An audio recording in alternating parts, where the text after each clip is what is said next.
Well, let's talk a little bit more about some of your work and what we might learn from it because having written more than 100 books, you're clearly have, I'm sure, much advice to share with us. What amazes me when I look every time, I go through and look at your website and I see the extensive publications, poetry, picture books, easy readers, nonfiction, and also books intended for the educational market, for teachers. And then you have a blog where you're very generous about inviting other poets to come and share. And you speak all over the country and out of the country, and it's hugely inspiring. And then you show up here with a smile on your face, even though I'm probably number 35 on a list of things that stopped at 26. And so to me, it's like you're the epitome of somebody who is able to do this because, you're passionate and you're doing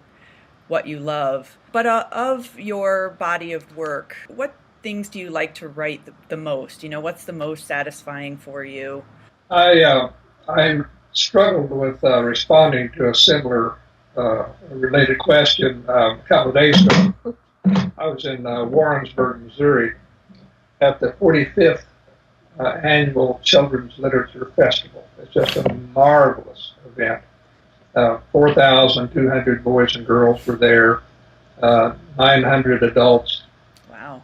But much of what we do, the authors and poets and illustrators who are there, is when we speak to four groups of kids a day for 2 days, and a lot of the questions that come in are similar. So we have answers that we don't have to think too much about.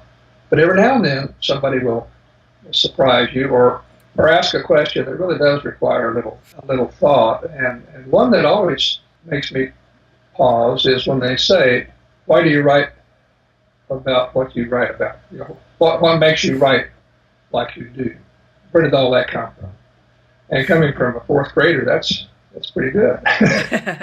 And my answer, I guess, is that as an adult, I still mine from the veins of my youth. I still remember so well being a kid, and I lived at a time and in a place where I had a lot of freedom. I was an only child until I was 15.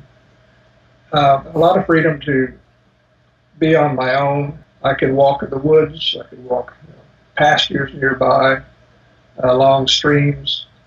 I became pretty much a nature boy. I collected things, everything from fossils and arrowheads to snake skins and bird wings.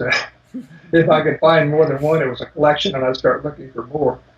So that my bedroom became, it was a museum with a bed in it. The walls were all draped with all these things and skulls and whatnot on the shelves. So as a young man in college, it drove me to major in biology, zoology.